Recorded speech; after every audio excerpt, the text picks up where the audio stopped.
सज्जनों,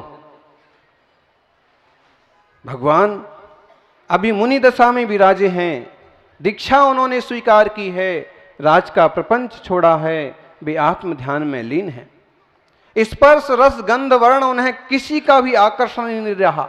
उन्हें कोई विस्तर नहीं चाहिए, उन्हें कोई फूल फुलेल नहीं चाहिए, उन्हें कोई खाना पीने की टेंशन और इच्छा नहीं है।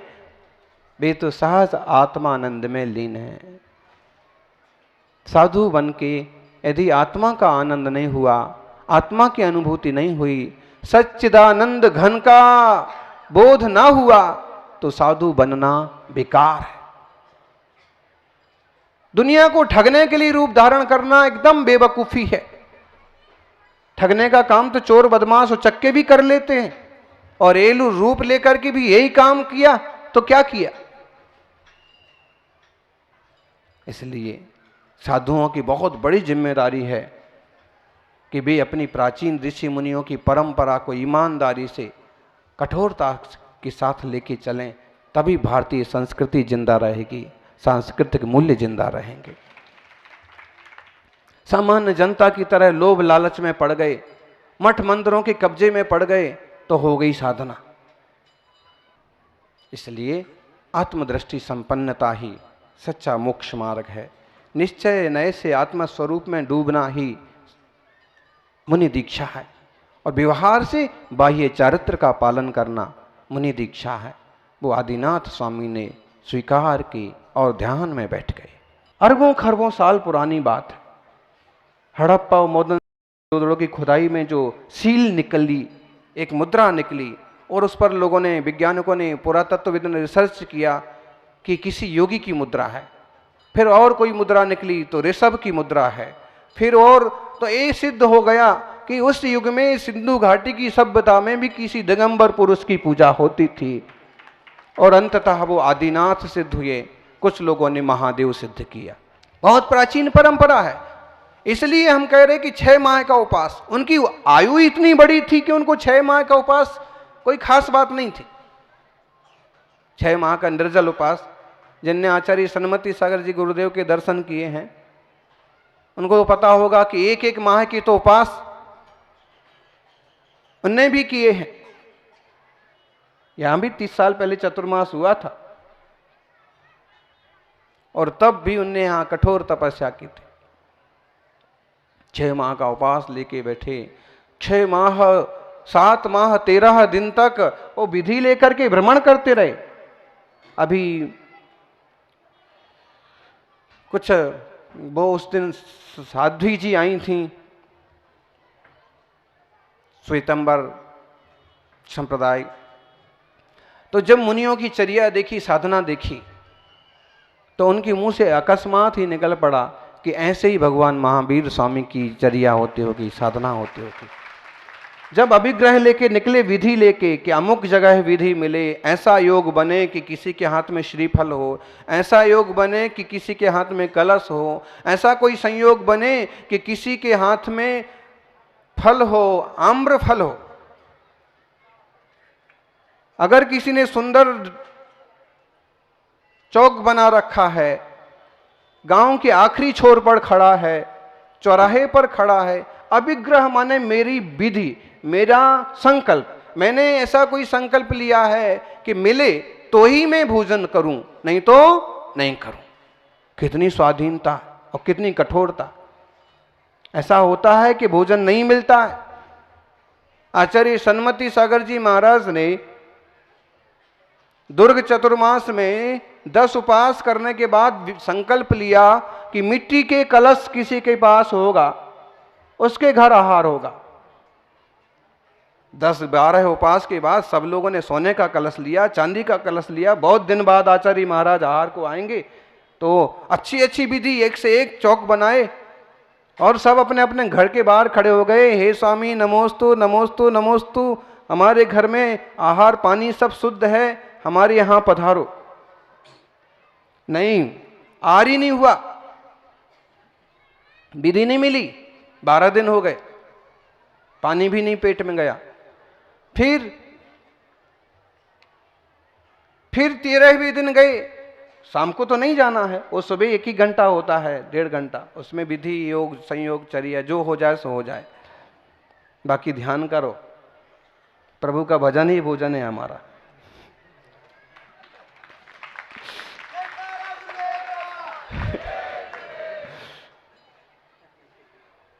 ऐसा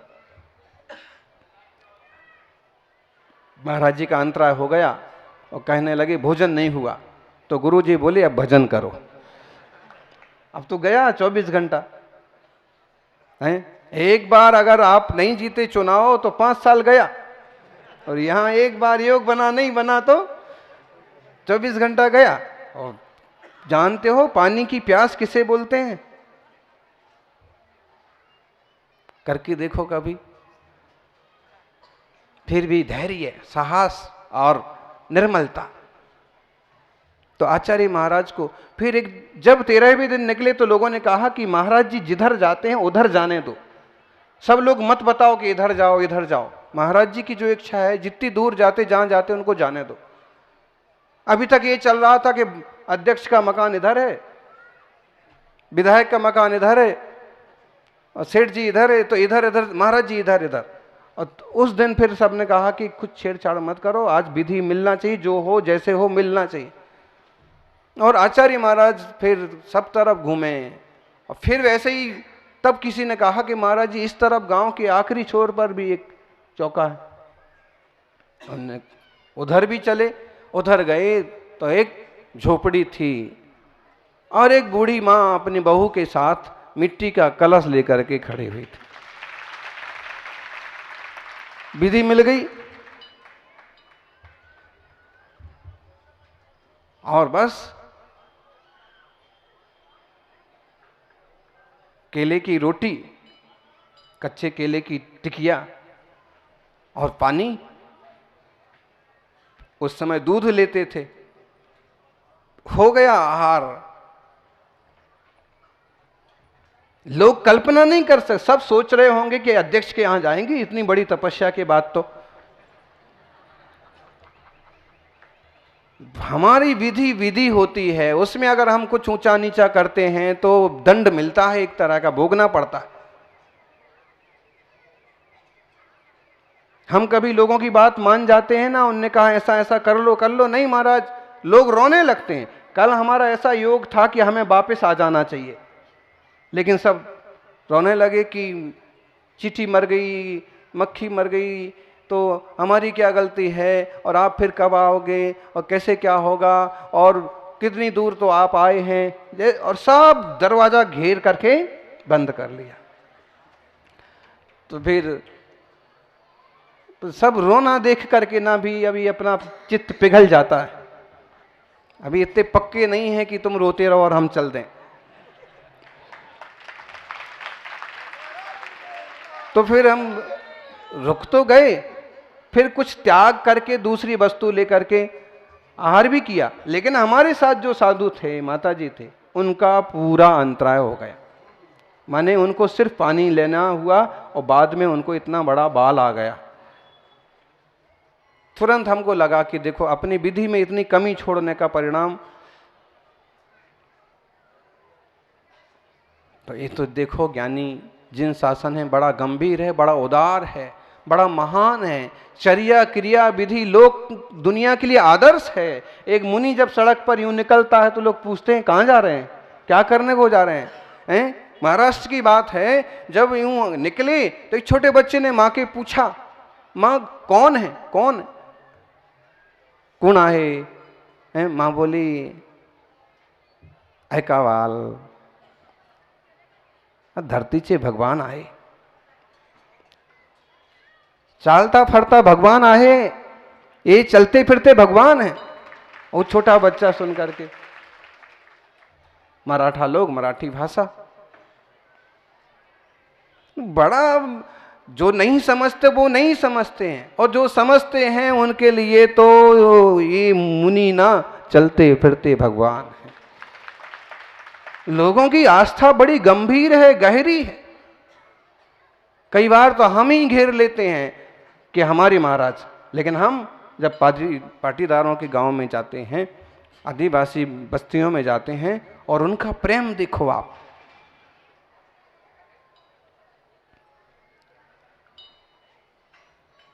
सामान्य लोगों का और पिछड़े वर्ग का भी आप प्रेम देखो। दिल केवल अमीर लोगों के यहां नहीं होता है, गरीबों के भी दिल होता है।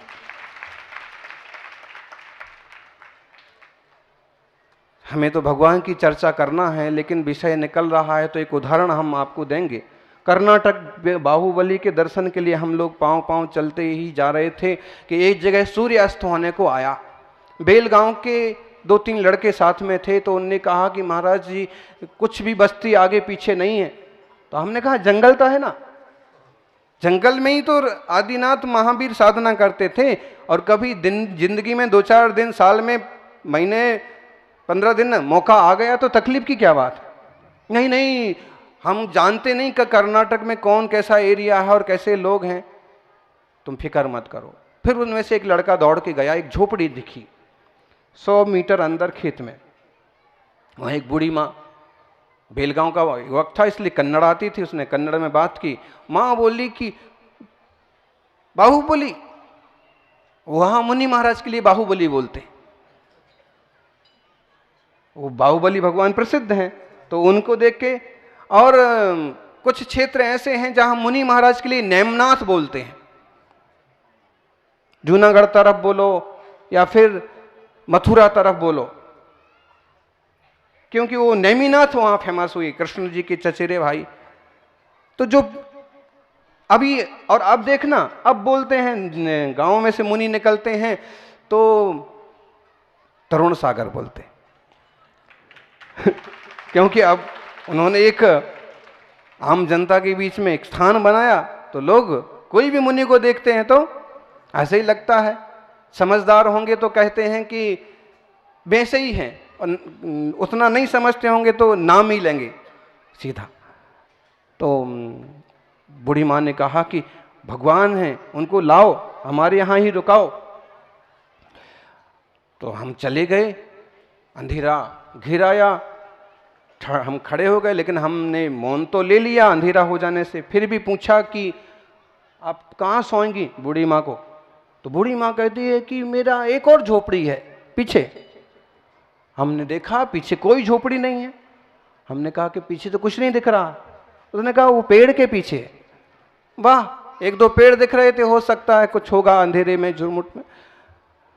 फिर क्या हुआ, अपनी झोपड़ी पूरी जो कुछ था, 1-2 कटोरी, 1-2 चम्मच बाहर निकाल के हमको, हमारे साथ मुनिराज को विराजमान किया, आप यहाँ। फिर रात में 2 बजे जब हम उठे, पहले तो ध्यान चिंतन मनन और 2-3 घंटे का विश्राम हुआ, और जब 2-2:30 बजे हम बाहर मुख शुद्धि के, हाथ धोने के लिए, मुंह धोने के लिए आए, तो देखा कि बूढ़ी माँ, रात को उनका पति आ गया हो गया, तो बुजुर्ग दादा, साथ वाले 3 लड़के और 2 कुत्ते, सब वहीं ठंड में बाहर आंगन में सोए हुए। हमको अजब गजब लगा, दूसरी झोपड़ी है तो यहाँ क्यों सोए। जब सुबह हुई और जब चलने लगे, और तो फिर हमने पूछा क्यों, यहाँ क्यों सोए थे। तो उनने कहा कि मैंने रात को झूठ बोला था, अगर हम कह देते कि दूसरी झोपड़ी नहीं है तो आप यहाँ नहीं रुकते।